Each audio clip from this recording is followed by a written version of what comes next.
The Citroen C5 Aircross first went on sale back in 2019, and it's a very important car for Citroen in that family SUV part of the market. In fact, in Ireland, it is Citroen's best-selling model. Now it's back. This is the all-new second generation, and it's a dramatic transformation when you look at the styling, the interior, but also engines and powertrains. No more diesel. There's now petrol hybrid, plug-in hybrid, and full battery electric. What I have here is the new plug-in hybrid, a longer EV range than before. And plug-in hybrid sales are growing in Ireland. So in this video, I'm going to take a good look around inside and outside and take it for a drive. It is built on an all-new platform. There's still a medium platform that also underpins Opel Grandland and Peugeot 3008 from the parent company Stellantis. Citroen, of course, famous for building very comfortable cars. The previous C5 Aircross, definitely one of the most comfortable family SUVs on sale.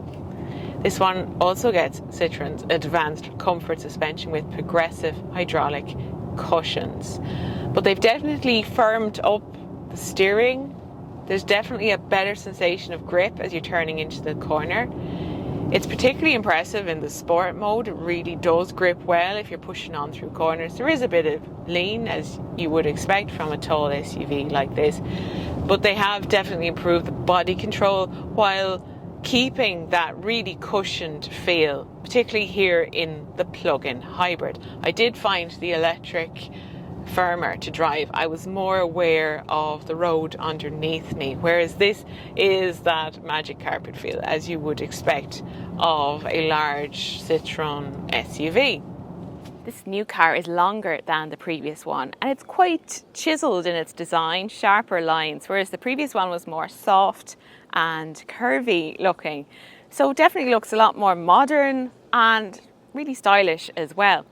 It gets the new face of Citroen. You've got the brand new logo here and the 3-point lighting, which is becoming a signature for the Citroen brand. We see that in other Citroen models as well, like C3, C3 Aircross, C4, and now C5 Aircross, which is, of course, Citroen's flagship SUV.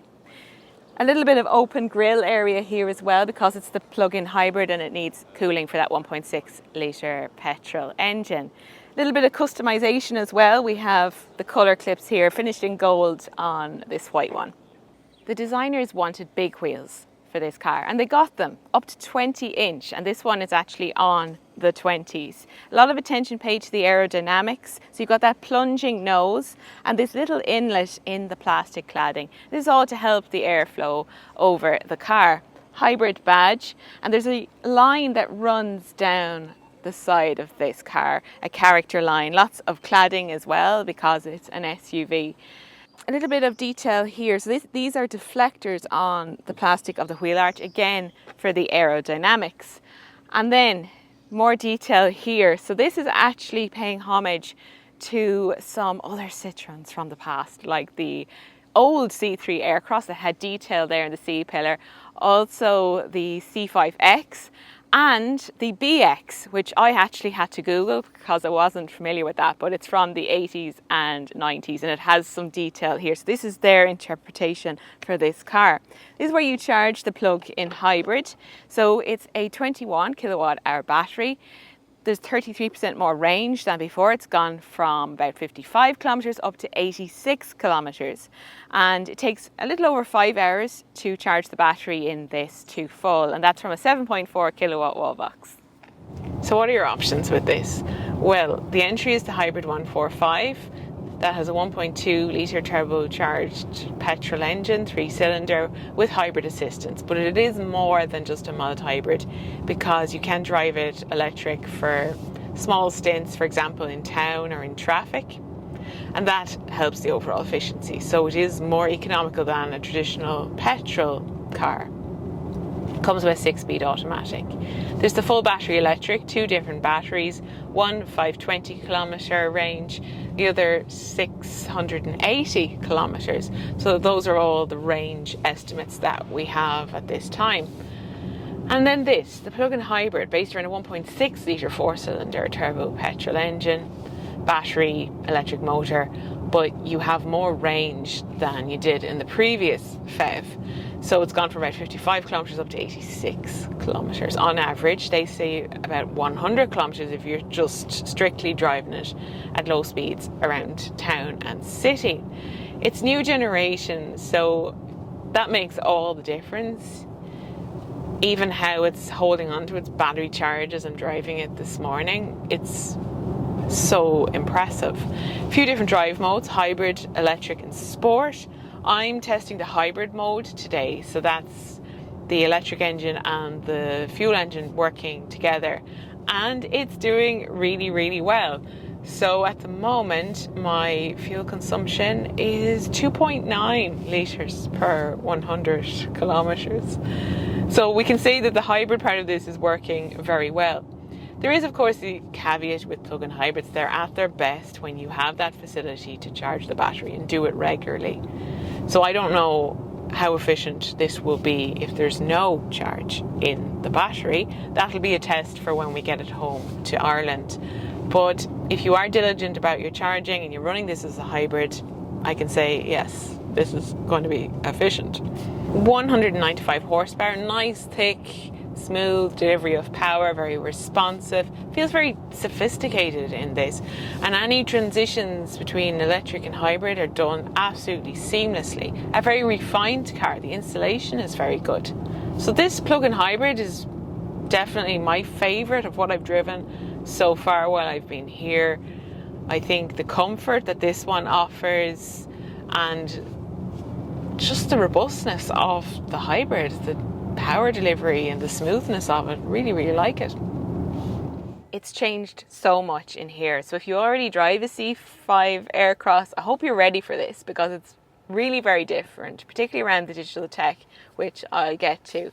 But there has been a bump up in quality, which is good to see. It's very simple and minimalist in its design. You get the Citroen advanced comfort seats with thicker foam, and there's this textile-like material in the dashboard and the doors, but you will find some harder plastics up here, and I'm not quite sure what these little bits of plastic are protruding from the dash. They don't look all that good, but everything else is very modern, very stylish. You have your Citroen steering wheel and the glossy black surround to the buttons, a slim digital driver display, and then there's also a head-up display available, which is really very nice.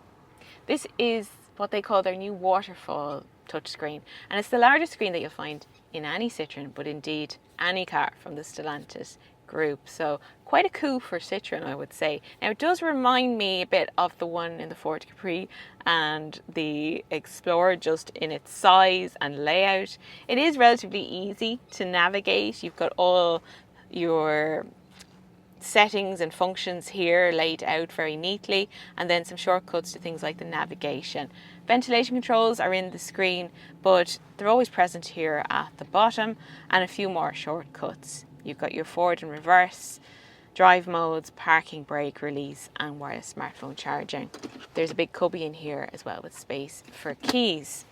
There's more space underneath this centre piece, but it's a little bit awkward to access, I would say.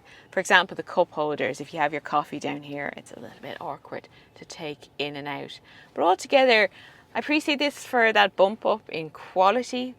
It has gone very modern, it's gone very minimalist. So quite a big change if you already drive a C5 Aircross. Last night at the press conference, Citroen said that they want to be a major player in the C SUV segment. I know in Ireland it's their best seller, but they don't sell in large numbers compared to the likes of Tucson, Sportage, and the household names like Qashqai, Kuga. There's the Dacia Bigster has just arrived. There's the Renault Symbioz hybrid. There's the stablemates, Opel Grandland, Peugeot 3008. So there's a lot going on in that segment. But this is a good powertrain mix and radically transformed inside and out. It's unrecognisable from the previous one. Citroen's light wings made it to the production car, because we weren't sure about that when we saw the concept car of this. It is very distinct. I do wonder if you might get bored of it after a while, but certainly it makes it instantly recognizable as a Citroen. You know it's not a Grandland, you know it's not a Peugeot 3008, and it's something different to the usual light bars that we see on these compact SUVs. It's good on practicality as well, so that powered tailgate is available. It's standard on this car. This is the Max trim that I have here.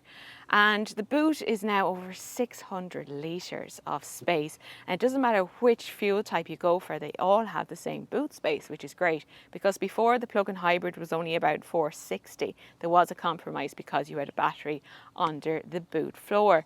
Some clever things with this, so you do have storage under there for your charging cables, but it's also a 2-position boot floor, so you can actually let down that and then you can enjoy all the space. So really good for a family SUV.